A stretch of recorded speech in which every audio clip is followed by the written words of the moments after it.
Daniela, thank you so much for coming back on Spilling Chai. I'm so excited to have you. How are you doing? Good. Just off the holiday bliss, I guess. I'm like totally relaxed. And I just gotta say thank you so much for having me again. So Um, nice of you. yeah, well, it's a really big honor. I'm so excited to talk to you about. I can't find my copy, even though I got a copy of it. It's been driving me crazy. The other, How to Own Your Power at Work as a Woman of Color. So when I had you on a couple of seasons ago, we talked about your first book. First of all my respect to you for writing another book, for being a second time author. But I just said like it took a long time too. Like I a lot of nights and weekends in coffee shops. But I mean, it took 2 years. So Oh my slowly, gosh. anybody that wants to write a book that's listening to this, you can slowly but surely do it. It just take a little bit longer. Well, I wanted to ask you, what was it about this book that you said, because I like that headspace is really interesting. It's like, what is my next book going to be about? It's kind of what everybody asks you after you've written your first book. What about this? Well, obviously this topic is your life. I mean, I feel like it's my life. But what made you say, yes, this is going to be my next book. I'm going to write about this. So Nika and I wrote, as you know, the book in 2019, and it got such good reviews, and it opened up this community of women that I really resonate with, which was women that felt like the other growing up and at work, women that were Latinas, Afro-Latinas, Muslim women, Asian women, white women in the middle of rural America that just didn't feel part of their community. And so that community that opened up from the first book, because I shared my story of being undocumented, of being the Latina, many times the only Latina in the room. So many women kind of came out and reached out to me on social and wanted to kind of connect with more content. And I didn't really have a chance to think about it right away because I did have a full-time job at the time. I was a booking producer. One of those jobs where you're literally on your phone 24/7, booking for the next day show, a morning show that's like 3 hours now, 4 hours long. So it wasn't until my agent, Joanna Castillo, who actually reached out to me, she found me, and we had a conversation over lunch, and she proposed to me, have you thought about what your next book you want it to be? And I said, yeah, I actually have thought about it. And I think she was kind of the push that I needed to kind of continue on this story of empowerment and growth and really finding yourself through your own eyes, and not through what other people have made you feel like was safe. Because many times readers of the book, and people who have felt like the other have found a lot of safety and a lot of more specifically psychological safety by going under the radar, by accommodating, by appeasing, and just kind of blending in and lose themselves and fragment themselves along the way. I love how you're so honest and real in your book about your own privileges as a white Latina. It just really brings up just the complexities of race, people. Of race, of being women, women of color. Talk to me about that, because you specifically bring up your sister who's Afro-Latina.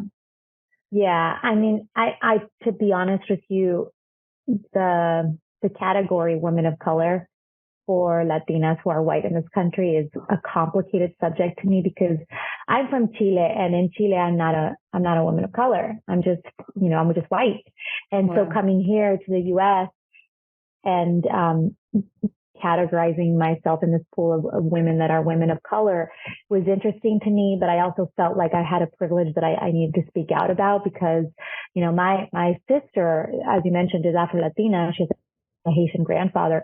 And we had candid conversations that perhaps we didn't have before while I was writing this book, because I did want to have an accurate representation of our community, the broader community of women of color, not just as my sister, but other women who are part of my mentorship community that are of all races and of all shades. And she was very candid about, we went back to times in high school and even the times of her like going to a restaurant and being seated last, and just like that underlying prejudice and bias that comes from having a different color skin. All the microaggressions. It's real. And so it was interesting. It was complicated for me to have this conversation just about women of color, because for me, yes, I was sometimes the only Latina and the only woman in the room.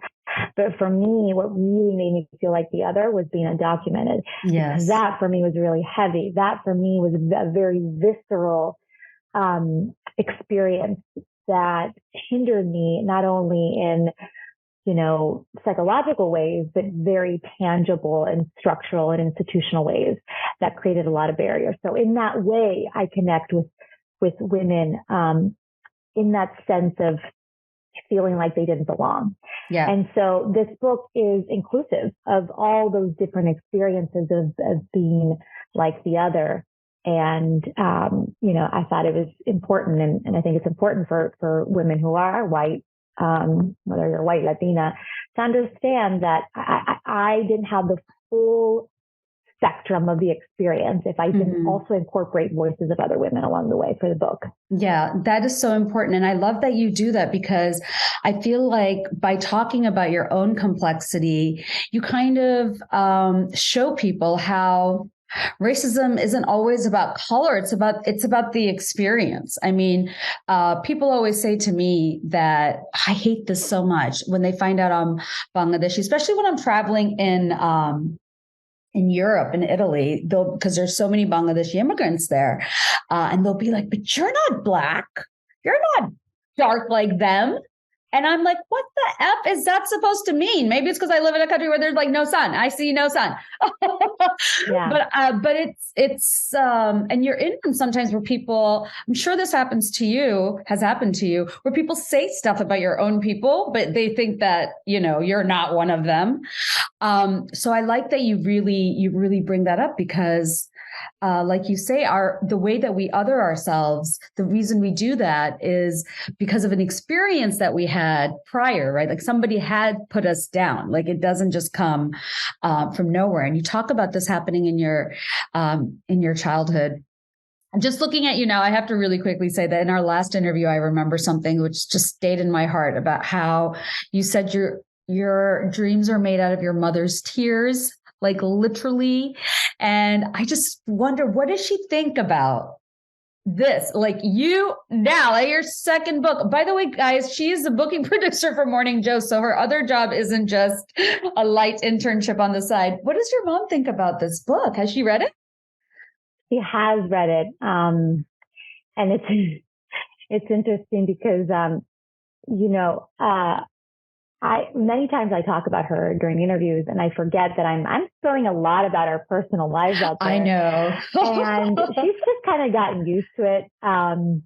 But she's really proud. And, I think when you're a mother of 5 and you are an immigrant and you start from zero, and you yourself have felt othered, you yourself have felt prejudice, and have kind of had to put your head down and swallow your pride so that your kids can have opportunities, and you're working 2 and 3 jobs while you're having health problems. There is a sense of total and complete selflessness and sacrifice that goes into that immigrant experience, many of which of us know that is a very kind of communal experience. It's not just our parents or our grandparents, but it also impacts us.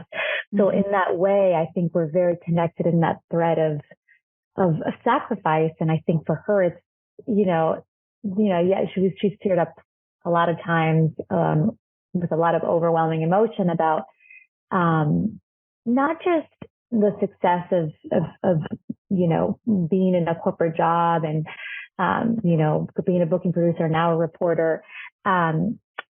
It's more about the impact and the influence and the telling of our stories, because a lot of times, she felt like her story wasn't good enough to tell, or that it simply meant that she just had to go under the radar for the rest of her life. And that the stories of our community and the stories of our sacrifice really didn't matter. And so I think for her, every time because she rereads the book, it means something different every time.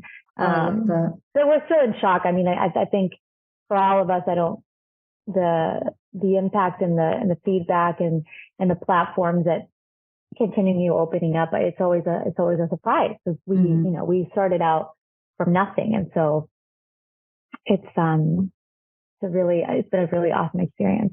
I love that. And I feel like you give so much voice to so many women. And then in many ways, you're also giving voice to your mom. But I totally know how you feel, because I mean, I feel like our moms are similar in our cultures where you just don't talk about certain stuff. And here we are writing about it. We're talking about it. Most of the time, I don't even, I've gotten better about giving my mom a heads up, but really, I just spill the tea. But I think that's so incredible. I also feel like in this book, you've kind of come more into your own. I don't know if it's because you have authored this. This is your book. It's not a co-authoring. How was the experience? Was it different writing a book without a co-author? I don't think I knew what I was getting myself into because of the subject of the book. I think that as a writer, what I've learned is that if you're not uncomfortable with writing and the stories that you allow yourself to tell, then you're leaving out impact. I think that when you get to that point where you're writing and you're like, oh, wait, I'm kind of uncomfortable telling the story because it's like so raw and so honest. That's when you know that it's going to have an impact, that it's meant to be placed in the words of the page. And there was many times where there were anecdotes that I went back and forth on whether I should include, because, at the end of the day, it kind of leaves, evidence of the ugliness of parts of this country and what bias and prejudice can look like. And I think it bubbled up a lot of feelings with myself that I don't think I had fully psychologically kind of dealt with. Process. So that's when I had the final product, I knew that I was happy with it because I put things on the page that I wasn't totally comfortable telling, or I wasn't fully ready to tell. And those were the parts of the book, not surprisingly now, that people read the book and so relate to it and have such a visceral and emotional reaction to the book, which has just been so incredible to see and to share, because it's a shared experience at the end of the day. Yes. Well, you talk about that imposter syndrome is different for women of color. I do want to quickly say that I share your feelings about women of color. In America, it's so like lumped up. I fight for my right to be called Asian. I'm like, hello, I am everything. So the categories are so different in America. But that being said, you do say that imposter syndrome is different for women of color. Talk to me about that, because it is different. But what do you mean when you say that?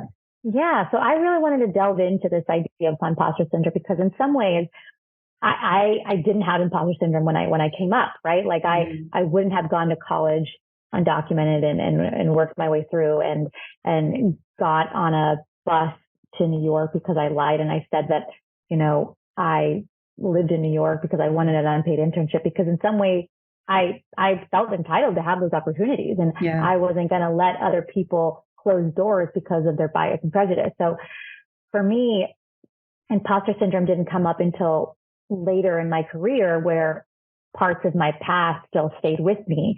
But it wasn't as overt as some of the experiences that I've heard from women in the book that were Black and brown. I had the pleasure of connecting with Ruchika Toshin, who is... Yes, I know her. She's awesome. She's an incredible expert on inclusion and diversity. And she wrote this amazing piece with a co-author for the Harvard Business Review on why you shouldn't tell Black and brown women that they have imposter syndrome. Yes. Oh, Ruchika's amazing. Yeah. Yeah. And it's so true, because when you think about the microaggressions and the ways of dimming people and making people feel smaller at work, you know, those are just different experiences. And so it's not fair for a white woman to say that she has the same sense of imposter syndrome of a Black and brown woman who has overt microaggressions, who might have those experiences of people at work saying, you know, can I touch your hair? Or, you know, getting mistaken by, you know, the cleaning lady, you know, like all of these different things, like those are different experiences. And I think it's important to say that because in some ways we've been conditioned to believe what has been assumed of us. So like if somebody talks about imposter syndrome as a whole, like if you're a Black and brown woman and you hear this idea of imposter syndrome being talked about around white women, you immediately feel like I must be going through the same thing. Well, no, because you have an added hardship. Yes, you have an added layer. Yes. And you have an added layer, this intersectionalism of racism that is important to understand, because if we don't understand it, we continue playing small and we continue dimming our light and we continue losing opportunities to advocate for ourselves because we just want to appease and accommodate. And so it's important to talk about that and talk about that difference. Well, it's such an empowering book. I love that it's not, and I felt like this about my book as well, that it's not wallowing in self-pity. It really isn't. You know, you talk about our duality being our superpower. Like this is the kind of book I wish my kids could read now. They're 5 and 11. They're like, let me tell you about getting ready about the workplace. But talk to me about that. And I really love that about your book. Where did you... Because it is such a superpower. You have to lean into your superpower, not lean into the way Sheryl Sandberg's talking about, you know, white lady corporate feminism. So talk about that. I love that you say that, the duality of our superpowers. Talk to me more about that.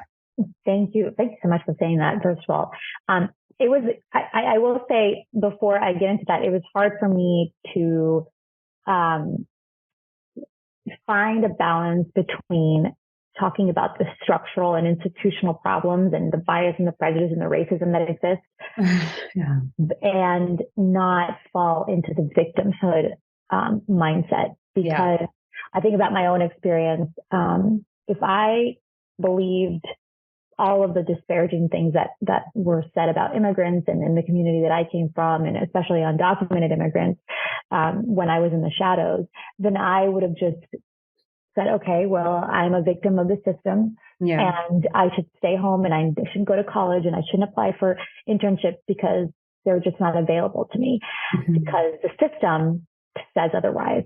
Right. And so I wanted to get rid of that sense of victimhood and instead kind of contextualize what's happening in the background, right? Contextualize the things like bias and prejudice and racism of the experiences that we might face, but at the same time understand that in that experience of being the other and in that experience of feeling like you're in the cross current of different identities and feeling like you have to appease and mold and chameleon, that inherently there's a duality. There's a sense of seeing the world in a different and more rich and more complex and more empathetic and more colorful way. Yes. And that is something that our white counterparts don't have. Yeah.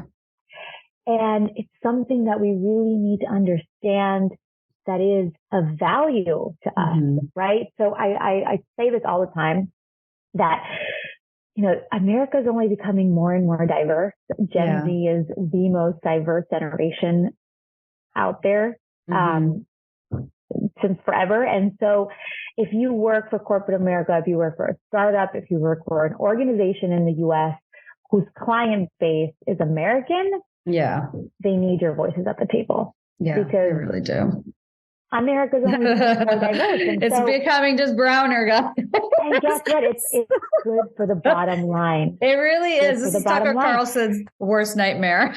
And the more that we understand that, the better we're able to express and advocate for our ideas because we know that they're important. And The bottom line, guys. Yeah. Like if forget, like, if you want to have that conversation of like, it's not personal, it's business, and you have that mindset, then even this sort of conversation falls into place here and makes total sense. Exactly. It's not personal, it's business.